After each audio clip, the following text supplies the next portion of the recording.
பணிபுரியும் இடங்களில் பெண்களுடைய பாதுகாப்பு குறித்திய ஒரு கருத்தரங்கம் 6 மாவட்டத்தில் நடைபெறுகிறது.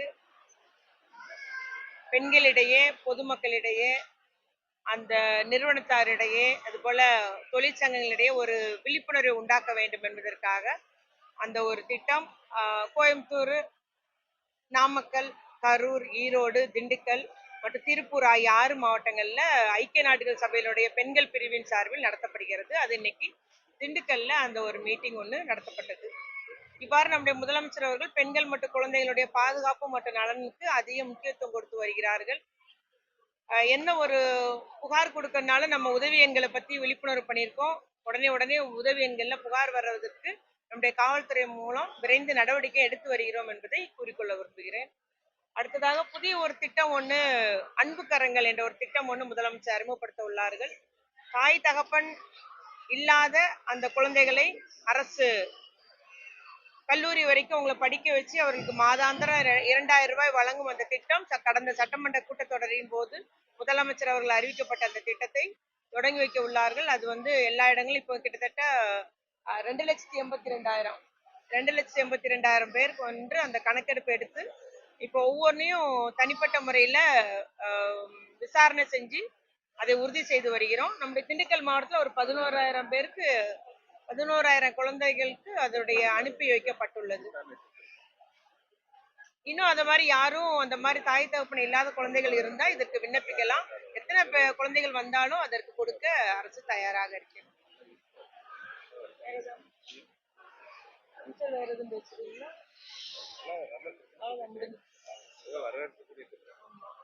11,000 வந்திருக்கா. இன்னைக்கு யார் வந்தாலும் நம்ம கூப்பிட்டுக்கலாம். அது மாதிரி இன்னைக்கு ஒரு புதிய ஒரு செயலி ஒண்ணு தொடங்க போறோம். இப்போ அது சிறு குழந்தைகள், அங்கன்வாடிக்கு வர எல்லா குழந்தைகளை பற்றிய தரவுகளையும் என்ட்ரி போடுறாங்க அங்கன்வாடி பணியாளர். இன்னும் அதுல உறுதியானதுதா அப்படின்ற மாதிரி கிராஸ் செக் பண்ணி செய்து பண்றத மேற்பார்வை பொறிவியாளர் எல்லாத்துக்கும் ஒரு ஆப் புதுசா ஒண்ணு கொடுக்குறோம். அந்த அவங்களுடைய அந்த மாசம் அந்த கணக்கெடுப்பு சரிதானா, எடை கரெக்டா, உயரம் கரெக்டான்னு கிராஸ் செக் பண்றது மாதிரி ஃபுல்லா அந்த பிள்ளைகளை கண்காணிப்பு செய்யக்கூடிய ஒரு செயலி. அவருடைய ஆரோக்கியம், உடல் எடை மற்றும் உயரம், அது மாதிரி. சமீபத்துல இந்த 4 ஆண்டு காலத்துல எவ்வளவு குழந்தைகளை மீட்பெற்றிருக்கோம். கொத்தடிமைகள் இருந்து பில்லு, செங்கல் பாலவாசல், எவ்வளவு பேரை நம்ம கவர்மெண்ட் அது ஆக்சுவலா கொத்தடிமை இருக்கிற அந்த இதெல்லாம் தொழிலாளர் நலத்துறை அவங்க தான் பாக்குறாங்க. மீட்டெடுத்து வரும்போது அந்த பிள்ளைகளுக்கு பாதுகாப்பது, அவர்களை படிக்க வைப்பது, குடும்பத்தோடு சேர்க்க, அதுதான் எங்களுடைய துறை செய்யுது. அதனால அதனுடைய விவரம் என் கையில இல்லை. ஆனா குழந்தை தொழிலாளர்களா இருக்கட்டும், குழந்தைகளுடைய உரிமையா இருக்கட்டும், குழந்தைகளுடைய கல்வி எல்லாமே ஒட்டுமொத்தமா முதலமைச்சர் கவனம் செலுத்தி வருகிறார்ன்றத சொல்றேன். எவ்வளவு பேருன்றது எங்க டிபார்ட்மெண்ட்ல இல்லைங்க. அதை பத்தி தரவு எங்கிட்ட. குழந்தை தொழிலாளர்கள் நம்ம பயன்படுத்தக்கூடாது. யாரா இருந்தாலும் எந்த நிறுவனமும் குழந்தை தொழிலாளர்களை வேலைக்கு வைத்துக் கொள்ளக்கூடாது. சட்டத்தை அரசு முறையாக பின்பற்றி வருகிறது. அது எந்த பிரச்சனையும் இல்லை. அதை தொழிலாளர் நலத்துறை வாரியம் அதை கண்காணிக்கிறாங்க. இல்லை, எவ்ரி மந்த் கண்காணிச்சு புகார் வந்துச்சுன்னா நடவடிக்கை உடனடியாக நடவடிக்கை. அங்கன்வாடி பணியாளர்களுடைய நீண்ட நாள் கோரிக்கைகள் எதுவுமே நிறைவேறாமல் இருக்குது. அதுக்கு எதிரான நடவடிக்கை போராட்டங்களும் மாவட்டங்கள்ல அது குறித்து அரசு பரிசீலனை செய்யும். கண்டிப்பா நாங்க அவங்களுடைய கோரிக்கை ஏத்துக்க மாட்டோம்னு சொல்லல. அரசுடைய பரிசீலனை தான் இருக்கு. அது சொல்ல முடியாதுங்க. நான் மட்டுமே எப்படி சொல்ல முடியும்ல. காலம் ரொம்ப கடினம். ரைட்டுங்க, நன்றி. அதான் உங்களுக்கு தெரியுமே. அதாவது கேள்வியா கேட்கிறேன். சமீபத்தில் சமஸ்கிருதத்துக்கு மத்திய அரசு 5,253 கோடி ரூபாய் சமஸ்கிருதத்துக்கு மட்டும் ஒதுக்கிறது. மற்ற மொழிகளுக்கு ஒதுக்கப்படலை. இதை பத்தி உங்களுடைய கருத்து? 5 மொழிகளுக்கு அது 17 விழுக்காடு கம்மியா இருக்கிறது சொல்லியிருக்கிறாங்க. அவங்க ஒதுக்குறது சரியில்லை. அந்த மொழி வழக்குல இல்லை. சமஸ்கிருதம்னா யாருக்குமே தெரியாது. இலக்கணமும் இல்லை, இலக்கியமும் இல்லை, ஒண்ணுமே இல்லாத ஒரு மொழியை அழிந்து போய் கொண்டிருக்கிற மொழிக்கு நிதி எதுக்கு ஒதுக்காங்கன்னா அவங்கள கேளுங்க, எங்களை கேட்காங்க. ஒதுக்கணும். பெரியார் குறித்து வீடியோ வெளியிட்டிருக்காங்க. அது தவறு. அதிமுக சேர்ந்த முன்னாள் அமைச்சர்களும் அதுல பங்கேற்றிருக்காங்க. அதான் அவங்களே சொல்லிட்டாங்கல்ல, அது இடம்பெற்றிருக்க கூடாதுன்னு அவங்களே. திராவிட இயக்கங்கள் ஆளக்கூடிய மாநிலம் தமிழகம். அதுவும் இன்னும் திராவிட மாடல் ஆட்சி. இப்பொழுது நாயகன் எங்களுடைய முதலமைச்சர் தளபதி இருக்கின்ற வேலையில் அதுக்கு வேலையே இல்லை. அவங்க ஏதோ அவங்க அந்த மாதிரி விமர்சனங்கள் செய்தது முற்றிலும் தவறானது. மக்கள் அதை ஏற்றுக்கொள்ளவில்லை. அவர்களுக்கு சரியான பாடம் வருகிற காலத்தில் கற்பிப்பார்கள். அதே மாரி அண்ணாமலை சொல்லியிருக்காரு, இந்துவா இருந்தா உத்தராசமும் திருநூறும் அணிஞ்சிட்டு பள்ளிக்கூடங்களுக்கு மாணவர்கள் போட்டு இதெல்லாம் அவர்களுடைய விருப்பம்ன்றதுதான் நம்ம கருத்து. யாரு எந்த அவருக்கு நான் பதவிட்டோம்னா நான் இந்து தான், நான் ஒரு இந்து தான். இந்துன்னு நான் சொல்ல தமிழன்னு சொல்லணும். நான் சிலுவை போட்டிருக்கேன், அது நான் விரும்பி போட்டிருக்கேன். அதுக்கு அவர் யார் சொல்றது?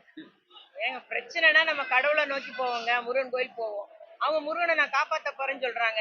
இதோட சிரிப்பு என்ன இருக்குதுங்க? நம்ம பிரச்சனைனா கோயிலுக்கு போய் கும்பிடணும், முருகன்கிட்ட கேட்கணும். முருகனை காப்பாத்துறதுக்கு நம்ம இல்லம்மா, அது என்னன்னு கேட்டீங்கன்னா, அவங்க முருகனை வச்சு அரசியல் பண்ணோம்னு நினைக்கிறாங்க. முருகன் எங்கிட்ட இருக்காரு, எப்படி நீங்க அரசியல் பண்ண முடியும்?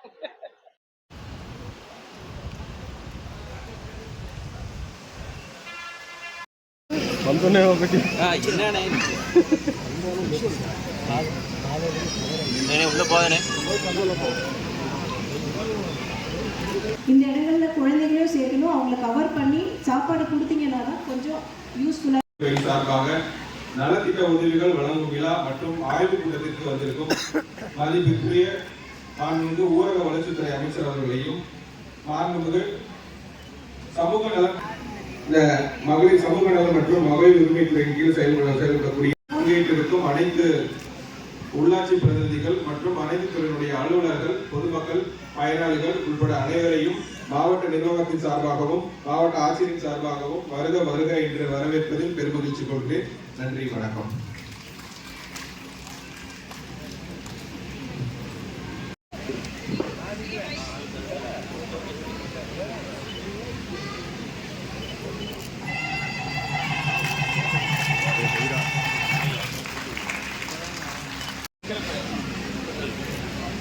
குழந்தைகள் பருவ கல்வி பெரும் மதிப்பிற்கும் மரியாதைக்கும் போற்றுதலுக்குரிய மாண்புமிகு ஊரக வளர்ச்சித்துறை அமைச்சர் மற்றும் மாண்புமிகு சமூக நலத்துறை அமைச்சர் அவர்களால் பள்ளி குழந்தைகளுக்கு வண்ண சீருடை வழங்கப்படுகிறது. முதலாவது பி ஜஸ்விகா என்ற குழந்தைக்கு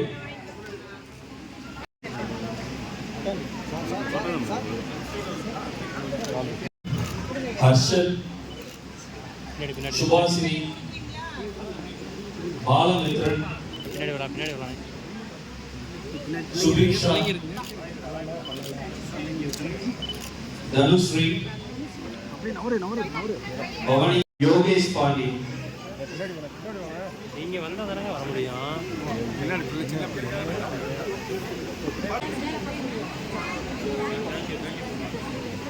தேங்க்யூ சொல்லுங்க.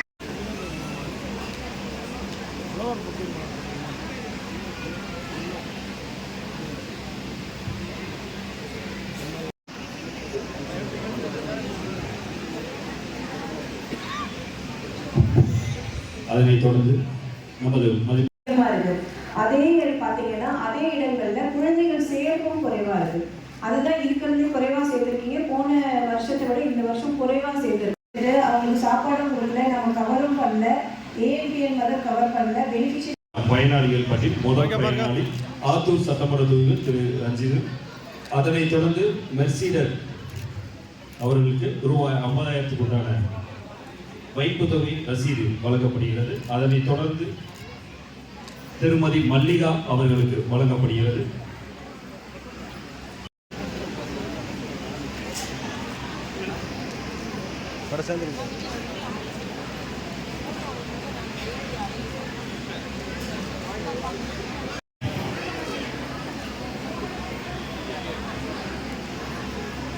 அதனைத் தொடர்ந்து லதா